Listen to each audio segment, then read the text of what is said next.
अस्सलाम वालेकुम viewers, welcome to my channel V physics. हम कर रहे थे चैप्टर नंबर 2 एफएससी 1 का नाम था वेक्टर्स एंड इक्विलिब्रियम। आज का जो हमारा टॉपिक है वो है multiplication of a vector by a scalar. Vector can be multiplied by a positive number, a negative number, a scalar with dimension. Positive number से भी मल्टीप्लाई हो सकता है, नेगेटिव नंबर से भी मल्टीप्लाई होगा, तो क्या हमें मिलेगा। और अगर एक स्केलर के साथ जब वेक्टर मल्टीप्लाई होगा तो हमें क्या रिजल्ट मिलेगा, आज हम वो देखेंगे। सबसे पहला है multiplication with positive number. Positive number के साथ जब एक वेक्टर मल्टीप्लाई किया जाता है, when A vector let us consider a है, तो वेक्टर है तो उसके ऊपर एरो का निशान होगा या बोल्ड लाइन में हम लिखेंगे vector A is multiplied by a positive number. और पॉजिटिव नंबर कब होगा, एन इंटीजर्स होते हैं, कोई भी हो सकता है, तो जो ज़ीरो से ग्रेटर होंगे हमारे पास तो हम पॉजिटिव नंबर में आते हैं। तो जो प्रोडक्ट हमें मिलेगा then the product vector will have magnitude equal to N A and same direction as that of A. अगर पॉजिटिव नंबर से एक वेक्टर मल्टीप्लाई होगा तो रिजल्टेंट में जो रिजल्ट हमें मिलेगा वो भी एक वेक्टर ही होगा जो इक्वल होगा उसका मैग्नीट्यूड जो वेक्टर ए होगा उसी के इक्वल होगा उसका मैग्नीट्यूड भी, और डायरेक्शन भी सेम रहेगी। ठीक है, जब कोई वेक्टर पॉजिटिव मल्टीप्लाई होगा आपके एक साथ तो उसकी क्या होगा, मैग्नीट्यूड भी सेम रहेगा, उसकी डायरेक्शन भी सेम रहेगी as that of vector A. Similarly जब हम मल्टीप्लाई करेंगे वेक्टर्स को नेगेटिव नंबर से, when a vector is multiplied, let's say a vector है बाय नेगेटिव नंबर है तो n इज लेस देन 0 होगा। ठीक है, then the product vector will be equal to N A, but product जो होगा वेक्टर का वो इक्वल होगा एन ए के ही, मैग्नीट्यूड जो होगा वो इक्वल ही रहेगा, लेकिन डायरेक्शन क्या होगी, उसकी ऑपोजिट हो जाएगी। लेट्स से एक वेक्टर ए है, ठीक है, और वेक्टर ए को हमने वेक्टर ए से मल्टीप्लाई किया। ठीक है, अगर वो पॉजिटिव नंबर है तो हमारे पास 2a आ जाएगा। ठीक है, जैसे फर्स्ट वाला था पॉजिटिव के साथ। तो जब हमारे पास ये प्रोडक्ट आया, जब दोनों वेक्टर क्या थे, पॉजिटिव था, जब नेगेटिव वेक्टर के साथ मल्टीप्लाई करेंगे तो उसकी डायरेक्शन मल्टीप्लाई तो होगा लेकिन डायरेक्शन क्या हो जाएगी, अपोजिट हो जाएगी, तो -2a उसकी आ जाएगी। ठीक है, नेक्स्ट है multiplication with scalar quantity. When a vector A is multiply scalar quantity, जब कोई वेक्टर मल्टीप्लाई किया जाता है किसी भी स्केलर क्वांटिटी के साथ से n, then the product vector will be a new physical quantity. जब मल्टीप्लाई अप्लाई करेंगे हम स्केलर क्वांटिटी के साथ, जो हमें प्रोडक्ट मिलेगा वो एक न्यू क्वांटिटी होगी, फिजिकल क्वांटिटी होगी, whose dimension are equal to the product of dimension of n and a, जो जिसकी डायमेंशन इक्वल होगी जो n, let's say scalar quantity है, a हमारे पास वेक्टर है। ठीक है, तो उन दोनों के डायमेंशन दोनों के ही इक्वल होगी। ठीक है, एग्जांपल हम लेते हैं, जैसे product of mass and velocity v is momentum. जब मास और वेलोसिटी का प्रोडक्ट लिया जाता है तो हमें एक न्यू क्वांटिटी मिलती है, दैट इज मोमेंटम। ठीक है, जो होता है p is equals to mv। ठीक है, तो ये क्या हुआ, एक स्केलर क्वांटिटी के साथ एक वेक्टर मल्टीप्लाई हुआ तो न्यू क्वांटिटी हमें मिली है। ठीक है, इसी तरह product of mass and acceleration क्या दे रही होती है हमें, force, F is equals to m a, new quantity आ गई। इसी तरह product of force and time is impulse. ठीक है, ये था आपका multiplication of a vector by a scalar. ठीक है, नेक्स्ट है यूनिट वेक्टर। यूनिट वेक्टर क्या है, it is a vector whose magnitude is 1 and is use to represent the direction of a vector. Unit vector क्या है, जिसका magnitude हमेशा 1 होता है। ठीक है, और वो किस लिए यूज़ किया जाता है, वेक्टर की डायरेक्शन को बताने के लिए। ठीक है, unit vector in the direction of vector A is written. अब यूनिट वेक्टर किसी भी वेक्टर ए का हम कैसे लिखेंगे, विच इज़ रीड एज, कैसे हम रीड करेंगे यूनिट वेक्टर को, ए हैट, अगर वेक्टर ए है उसका यूनिट वेक्टर क्या कहलाएगा, ए हैट। दस ए वेक्टर किसके इक्वल होगा, उस वेक्टर के मैग्नीट्यूड के और उसके यूनिट वेक्टर के, ठीक है। ए वेक्टर हमेशा इक्वल होता है, ये शो कर रहा है ए वेक्टर किसके इक्वल है, ए के मैग्नीट्यूड के, ये ए का मैग्नीट्यूड है और ये इसका यूनिट वेक्टर है, ठीक है। और हम यूनिट वेक्टर अगर निकालना चाहें तो इसको सेपरेट कर दें, ए का मैग्नीट्यूड डिवाइड हो जाएगा, तो ए हैट किसके इक्वल होगा, ए वेक्टर डिवाइड बाय इसके मैग्नीट्यूड के, ठीक है। The direction along x, y and z axes are generally represented by unit vector, जो डायरेक्शन होगी x, y और z के अलॉन्ग उसको हम जनरली रिप्रेजेंट करते हैं बाय यूनिट वेक्टर, और जो यूनिट वेक्टर होगा x के अलॉन्ग वो होगा i vector, i unit vector, ठीक है, आई यूनिट वेक्टर, और जो y के अलॉन्ग है उसको j की यूनिट वेक्टर कहेंगे, और के अलॉन्ग z के होगा रिस्पेक्टिवली, जैसे कि ये आपके पास x एक्सिस, ये y एक्सिस और ये z एक्सिस। x एक्सिस जो यूनिट वेक्टर होगा, जो डायरेक्शन x एक्सिस की बताएगा वो i यूनिट वेक्टर है, जो y जो एक्सिस की डायरेक्शन बताएगा वो j वेक्टर है, और उसके बाद z यूनिट वेक्टर है, सॉरी, और जो z एक्सिस की डायरेक्शन बताएगा वो कौन सा है, k unit vector. The use of unit vector R and N, जब यूनिट वेक्टर, एक और भी यूज़ आगे होगा, ये आपको आगे वाले जो चैप्टर्स में पता चलेगा, हम इन दोनों को यूज़ करेंगे। जो यूनिट वेक्टर आर और एन यूज़ होगा वो भी रिप्रेजेंट करेंगे डायरेक्शन ऑफ वेक्टर्स को।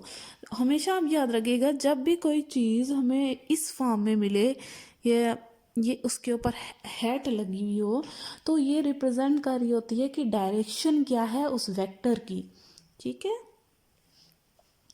नेक्स्ट है, जैसे ये मैंने सॉरी यहाँ आपको बताया है, अगर ये एक यूनिट, ये एक वेक्टर आर है, इस वेक्टर की डायरेक्शन ये आर हैट बता रहा है कि इसकी डायरेक्शन इस साइड है। इसी तरह एक कोई सरफेस एरिया है, उस सरफेस एरिया में जो नॉर्मल ड्रॉ किया हुआ है, इस नॉर्मल, ये जो एन है नॉर्मल बता रहा है कि इस सरफेस एरिया का परपेंडिकुलर जो लाइन ड्रॉ की गई है वो उसका नॉर्मल है, वही नॉर्मल बताएगा कि इस की डायरेक्शन कहाँ है, तो ये इसकी डायरेक्शन बता रहा है वर्ड है, ठीक है। नेक्स्ट है नल वेक्टर। नल वेक्टर क्या है, नल से मतलब खाली ज़ीरो, तो वेक्टर हैविंग ज़ीरो मैग्नीट्यूड, वो वेक्टर जिसका मैग्नीट्यूड क्या होगा, zero, an arbitrary direction is called null vector, जिसकी कोई आर्बिट्रेरी डायरेक्शन होगी वो वेक्टर कहलाएगा नल वेक्टर, ठीक है। Have zero magnitude, for example हम करते हैं sum of a vector and negative vector, जब हम सम करेंगे वेक्टर को उसके ही नेगेटिव वेक्टर के साथ, तो जाहिर सी बात है उसका रिजल्टेंट हमारे पास ज़ीरो आएगा, उसका रिजल्ट ज़ीरो आएगा, क्योंकि वो उनकी ऑपोजिट डायरेक्शन, वो आपस में ही एक दूसरे को कैंसिल कर देंगे, ठीक है, जब हम उनको ऐड करेंगे। नेक्स्ट है इक्वल वेक्टर्स। वेक्टर्स कब इक्वल होंगे, जाहिर सी बात है जब उनका मैग्नीट्यूड सेम होगा और डायरेक्शन सेम होगी, ठीक है। इक्वल वेक्टर्स तब होंगे, दो वेक्टर्स हम ले लेते हैं ए और बी है, ठीक है, उनको हम इक्वल कब कहेंगे, जब इनकी डायरेक्शन सेम होगी, जब इनका मैग्नीट्यूड भी सेम होगा, साइज भी एक जैसा होगा, मैग्नीट्यूड और डायरेक्शन भी एक जैसी होगी, तो हम कहेंगे वो वेक्टर्स क्या है, इक्वल है। Two vectors are said to be equal if they have same magnitude and direction regardless of the position of their initial points, जो कि इसके इनिशियल पॉइंट्स को ही देखा जाता है कि इनकी डायरेक्शन और मैग्नीट्यूड क्या है। For example if vector A are two vectors of the same magnitude and direction then they are equal to each other, okay. Next है आपके पास position vector. A position vector r, position vector r हम क्या है, ये is a vector which represent the position of a point with respect to the origin. नाम से ही पता चल रहा है कोई किसी वेक्टर की पोजीशन को शो कर रहा होगा किसी भी पॉइंट पे, किसकी रिस्पेक्ट, ओरिजिन की रिस्पेक्ट। जाहिर सी बात है एक वेक्टर स्टार्ट होगा, ओरिजिन इसका एक होगा इस पॉइंट से जो स्टार्ट हुआ है, और एक पॉइंट पे जाके उस वो जो शो करेगा वो वेक्टर क्या कहलाएगा, पोजीशन वेक्टर। देखते हैं, ये सामने फिगर देखें, ये आपके पास एक्स एक्सिस है, ये आपके पास वाई एक्सिस है, ये ओरिजिन है, ये एक वेक्टर है जिसको हमने नाम दिया आर, ठीक है, ये एक आर वेक्टर है, ये आर वेक्टर यहाँ पे जाके स्टॉप हुआ है, और ये रहा इसका ये इसकी रही पोजीशन, ठीक है। अब ये देखें, इस पॉइंट तक पहुँचने के लिए इसने एक्स एक्सिस का इतना डिस्टेंस कवर किया और वाई एक्सिस का इतना डिस्टेंस कवर किया, तो इसने एक्स एक्सिस के कितने पार्ट को कवर किया, ए, ठीक है, और वाई एक्सिस के कितने पार्ट को कवर किया, बी। तो इसके कोऑर्डिनेट्स हो गए ए और बी। तो पोजीशन इसकी दो कोऑर्डिनेट्स हैं पी के, ए और बी, ठीक है। ये पॉइंट क्या कहला रहा है, ये क्या शो कर रहा है, पोजीशन वेक्टर को, ठीक है। ओरिजिन स्टार्ट है, लेट्स से ये जो वेक्टर इस डायरेक्शन में जो हमने इसने कवर किया वो लेट्स से ए है और ये लेट्स से बी है। It is represent by straight line which start from the origin, जो कि स्टार्ट किया जाए ओरिजिन से, and the terminates at the position at the point, जो कि जाके टर्मिनेट हुआ है एट पॉइंट कौन से, P into A into B. तो projection of position vector R on the X and Y axis are the coordinates. वो जो प्रोजेक्शन हुई है ये रही, और ये projection on X and Y axis, let's say X axis पे ए है और वाई एक्सिस पे बी है, and they are rectangular components of vector R. ये जो इसके प्रोजेक्शंस हैं ए और बी, उनको नाम दिया गया है, ये इसके आर वेक्टर के क्या हैं, कोऑर्डिनेट्स हैं। Coordinates of A and B they are rect, और इनको नाम दिया गया है कि है they are rectangular component of vector R, जो कि rectangular component of vector R है। अब ये देखें, ये आपके पास रेक्टेंगल बन रही है, तो इन्हीं को इससे नाम दिया गया कि रेक्टेंगुलर कंपोनेंट वेक्टर हैं आर के। तो रेक्टेंगुलर कंपोनेंट वेक्टर हम कैसे लिखेंगे, आर किसके इक्वल होगा, ये जो कवर किया है इसने area A with unit vector, X axis पे यूनिट वेक्टर क्या होता है, आई, वाई एक्सिस पे यूनिट वेक्टर क्या होता है, जे। तो A with I direction unit vector plus B J unit vector, ठीक है। ये दो कोऑर्डिनेट्स विद डायरेक्शन, डायरेक्शन भी आपको बतानी है, आई प्लस जे। जब हम इसका मैग्नीट्यूड निकालें, ये इसका मैग्नीट्यूड है, तो मैग्नीट्यूड के लिए क्या करेंगे कि बोथ साइड क्या कर लेंगे, हम लोग स्क्वायर रूट ले लेंगे, तो आपके पास आ जाएगा A square plus B square square root, ठीक है। तो मैग्नीट्यूड लेने के बाद ये इस यूनिट वेक्टर का आ गया मैग्नीट्यूड, तो फिर हम क्या बताएंगे कि अगर अब ये हम देख रहे हैं ये दो एक्सिस यहाँ पे थे, अगर तीन एक्सिस हों, थ्री डायमेंशन स्पेस में वेक्टर्स हों, तो फिर क्या हम पोजीशन वेक्टर को कैसे लिखेंगे, तब कोऑर्डिनेट्स क्या हो जाएंगे, ए बी और सी, तीसरा भी ऐड हो जाएगा, ये ए, ये बी और ये सी, ये आई यूनिट वेक्टर, ये जे यूनिट वेक्टर, ये के यूनिट वेक्टर। तो फिर आर क्या होगा, ए आई प्लस बी जे प्लस जी के। इसी तरह आर जो इसका मैग्नीट्यूड होगा, इन सब का स्क्वायर और स्क्वायर रूट, ठीक है। नेक्स्ट है resolution of vector. Resolution of a vector मतलब हमने रिजॉल्व किया वेक्टर्स को। फॉर एग्जांपल ये देखें, ऊपर ही हमने ये जो फिगर बनाई हुई है, एक वेक्टर था, ठीक है, इसके हमने दो कोऑर्डिनेट्स ले लिए, तो हमने इसको क्या किया, वेक्टर को रिजॉल्व किया और स्प्लिट अप किया। तो वो process, the process of splitting up a single vector into two और मोर वेक्टर्स, इसका रेजोल्यूशन ऑफ वेक्टर। एक ये ऐसा प्रोसेस है जिसमें हम लोग क्या करते हैं, सिंगल वेक्टर को दो या दो से ज़्यादा वेक्टर्स में जब हम रिजॉल्व करते हैं, स्प्लिट अप करते हैं, उस प्रोसेस को हम कहते हैं रेजोल्यूशन ऑफ वेक्टर्स। आगे आप एक टॉपिक करेंगे, उसमें हम देखेंगे ये कैसे हो रहा है। नेक्स्ट है आपके पास कंपोनेंट ऑफ ए वेक्टर।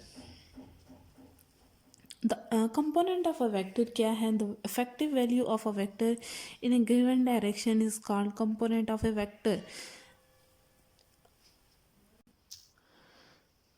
अब देखें, ये जो ऊपर फिगर थी, ये 3 डायमेंशन वाली देख लें।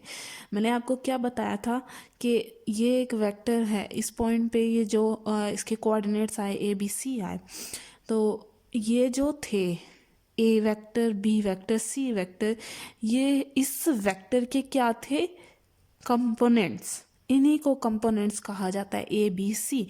तो यही वेक्टर्स क्या बता रहे होते हैं? उस वेक्टर के कंपोनेंट्स। तो वो जो इफेक्टिव वैल्यू ऑफ वेक्टर जो किसी गिवन डायरेक्शन में हमें मिली, उनको हम कहते हैं कंपोनेंट ऑफ वेक्टर। ठीक है, ये ऊपर ही जो है। तो वेक्टर में स्प्लिट अप इनटू 2 और मोर देन 2 पार्ट्स, 2 या 2 से ज़्यादा पार्ट्स में वेक्टर को स्प्लिट अप किया जाता है और उन पार्ट्स को कहा जाता है कंपोनेंट्स ऑफ वेक्टर। ठीक है, नेक्स्ट है रेक्टेंगुलर कंपोनेंट्स। ऊपर हमने ये पता नहीं आपको याद होगा कि नहीं, मैं फिर दिखा देती हूँ। रेक्टेंगुलर कंपोनेंट ऑफ वेक्टर, ये ऊपर देखें, द दे आर का rectangular component of vector R किन को कहा है? जो projection of position vector r on x and y axis are the coordinates of a and b and they are का rectangular components of vector r। ये जो हैं a I plus B J, ये इसके क्या है? Rectangular component of vector. तो यही रेक्टेंगुलर कंपोनेंट होते हैं। The component of a vector which are perpendicular to each other, जो कि क्या है? एक दूसरे के परपेंडिकुलर है, उनको कहते हैं rectangular component of a vector. अब ये देखें, ये वेक्टर ए है जो कि परपेंडिकुलर है इसके, और इसी तरह जो वेक्टर ये है, ये वाई का, और ये इसके परपेंडिकुलर है। ये सब आपस में क्या है? एक दूसरे के परपेंडिकुलर हैं। तो ये हैं रेक्टेंगुलर कंपोनेंट ऑफ वेक्टर्स। अब यहाँ पे रेक्टेंगुलर कंपोनेंट ऑफ वेक्टर आपको अच्छे तरीके से समझ आ जाएगा। क्वेश्चन है find the rectangular component of vector. एक वेक्टर आपको दिया गया, आपने इसके रेक्टेंगुलर कंपोनेंट फाइंड करने हैं और आपने इसका मैग्नीट्यूड भी फाइंड करना है, उसकी डायरेक्शन भी फाइंड करनी है इन रेक्टेंगुलर कंपोनेंट्स की। ठीक है, चलें करते हैं। कंसीडर करें, ये एक वेक्टर है ए जिसके पोजीशन वेक्टर p है, और ये वेक्टर यहाँ आके स्टॉप हुआ, और कितने किस पॉइंट पे स्टॉप हुआ? m एक्स एक्सिस के। इसी तरह y एक्सिस पे भी आप ये डॉटेड लाइन लगा के यहाँ पे स्टॉप हुआ, जो कि है हमने कंसिडर किया वो पॉइंट n है। आपकी मर्जी, आप नहीं कोई भी नाम दे सकते हैं।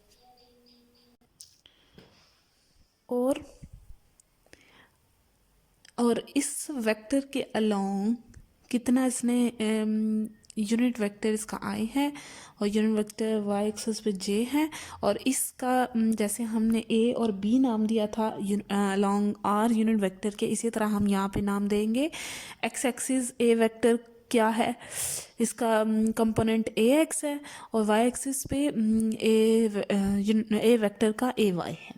ठीक है, और ये थीटा एंगल से ये हमें बताएगा कि डायरेक्शन क्या है हमारे इस वेक्टर की। ठीक है, ये थीटा इसने एंगल बनाया, ये ओरिजिन है। Consider a vector A which makes an angle theta with x axis. ठीक है, ओ एम, ये ओ एम जो कि प्रोजेक्शन ऑफ वेक्टर ए है, एंड on x axis, किसके along x axis, and ON is the projection along y axis of vector A by head to tail rule। हमने पीछे head to tail rule किया था, क्या था वो? कि OP किसके इक्वल होगा? OM के और MP के। ये ट्राइंगल ले लें, अभी इस ट्राइंगल के बारे में हम बात कर रहे हैं। By two head to tail rule, head to tail rule क्या होगा? ओ पी किसके इक्वल होगा? O M plus M P के, बेस प्लस परपेंडिकुलर, ठीक है। O P is equal to O M plus M P. O P किसके equal है, कौन से यूनिट वेक्टर ए के, ए वेक्टर के इक्वल है, लिख दिया। ओ एम किसके इक्वल है, ए एक्स आई के, लिख दिया। ओ एन किसके इक्वल है, ए वाई जे के। सो ये रहा आपका सबसे पहले जो हमने फाइंड किया। तो ए एक्स आई और ए वाई जे क्या है, इसके कंपोनेंट है, किसके, वेक्टर ए के, किसके along x and Y axis के। Since A x i and A y j are at right angle to each other, hence they are rectangular component of vector. So A x i और A y जे दोनों एक दूसरे के क्या है, right angle में है, तो इसी वजह से हम इनको कहेंगे कि they are rectangular component of vector. Okay, A x i and A y j are component of vector और and the A x and A y are the rectangular component of vector, ठीक है। अब हम क्या करेंगे, हमने rectangular component of vector find कर लिया। Next calculation of magnitude of x and y components of a vector A. हमने मैग्नीट्यूड फाइंड करना है किस vector of x and Y component, ठीक है। एक्स और वाई कंपोनेंट के वेक्टर्स के हमने जो मैग्नीट्यूड हमने फाइंड करना है एक्स और वाई कंपोनेंट का, किसके, वेक्टर ए का। कंसीडर हम करते हैं right angle triangle. Right angle triangle कौन सी बन रही है, ओ पी एम, ठीक है। O P M right angle triangle है। Now consider right angle triangle O M P, the magnitude of A x i और x component of vector A is calculated. अब हम सबसे पहले एक्स कंपोनेंट की जो है फाइंड करेंगे इसका मैग्नीट्यूड, फिर इसी तरह वाई कंपोनेंट का मैग्नीट्यूड हम फाइंड करेंगे। सबसे पहले एक्स कंपोनेंट का फाइंड करेंगे, एक्स कंपोनेंट ऑफ वेक्टर ए। उसके लिए हमें क्या, राइट एंगल ट्राइंगल जो बन रही है ओ पी एम, ठीक है। ओ पी एम कौन सी, राइट एंगल ट्राइंगल ये रही O P M. X axis का एक्स कंपोनेंट का हम फाइंड करेंगे, तो कॉस थीटा जो होगा किसके इक्वल होता है, कॉस थीटा इक्वल है base over, right angle triangle बन रही है तो हम कॉस थीटा निकाल लें। कॉस थीटा से हमें क्या मिल जाएगा, एक्स कंपोनेंट। तो कॉस थीटा इक्वल होता है बेस ओवर हाइपोटेन्यूज। ये हमने याद किया होगा, पता नहीं आप लोगों ने किस तरीके से याद किया है। Some people have curly brown hair through proper brushing. Some मतलब साइन थीटा, पी मतलब पीपल मतलब परपेंडिकुलर, है मतलब हाइपोटेन्यूज। यूज इसी तरह हमने ये फर्स्ट वर्ड को इस तरह याद किया हुआ था। तो some people have curly cause brown base hair hypotenuse, ठीक है। तो बेस देखते हैं किसके इक्वल है, बेस आपके पास इक्वल है ओ एम के और हाइपोटेन्यूज की इक्वल है आपके ओ पी के, O M divided by O P.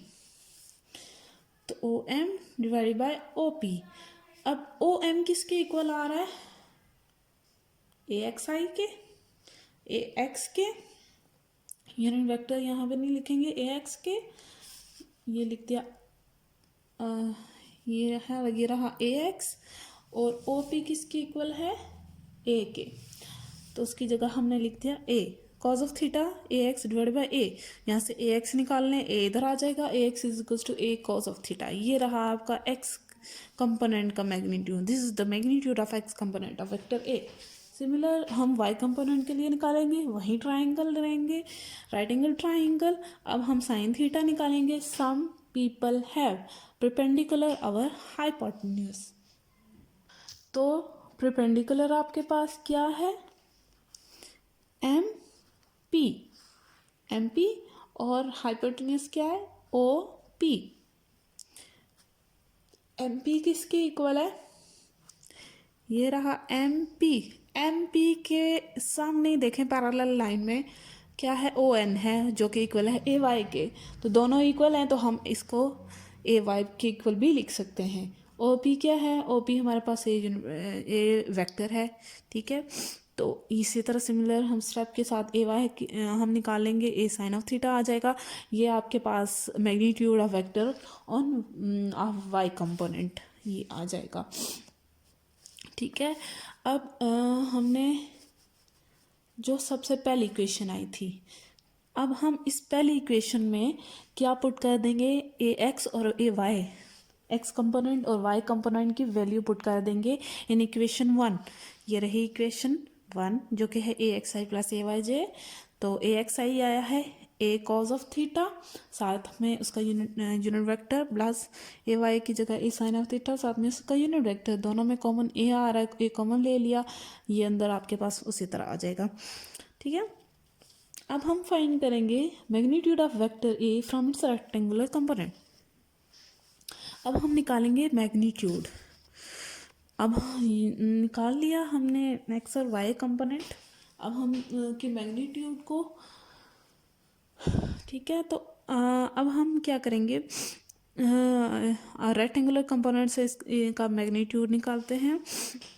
Applying Pythagoras theorem to the right angle triangle O M P. Pythagoras theorem क्या था हमारे पास, हाइपोटेन्यूज का square is equals to base square plus perpendicular का square.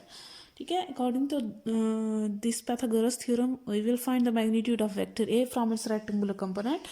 Then H is stand for hypotenuse, B stand for base and P stand for perpendicular। तो hypotenuse आपके पास क्या है, OP का स्क्वायर, बेस क्या है OM, और परपेंडिकुलर क्या है MP, इनका स्क्वायर।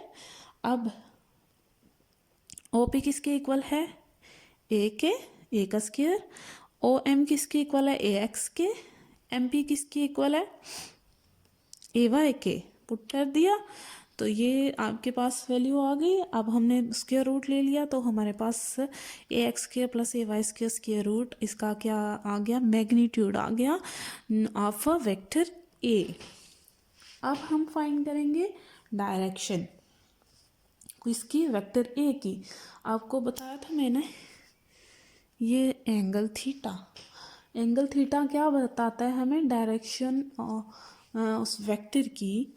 तो फ्रॉम राइट एंगल ट्राइंगल अब हम निकालेंगे टेंजेंट थीटा। टेंजेंट जो है डायरेक्शन बताएगा हमें। टेंजेंट थीटा इक्वल होता है some people have curly brown hair through proper brushing, through मतलब tangent, proper perpendicular, brushing base. ठीक है। परपेंडिकुलर क्या है आपके पास, M P, base O M. M P equal है ए वाई के, ओ एम इक्वल है ए एक्स के। तो A y divide by A x, theta निकाल लेंगे। थीटा इधर ही आ जाएगा, टेन इधर आके क्या हो जाएगा, tan inverse A divide by A x. ये थीटा हमें बताएगा कि इसकी डायरेक्शन क्या है वेक्टर ए की। This is the direction of vector A which makes with x axis. ठीक है। आज का लेक्चर बस यहाँ तक ही।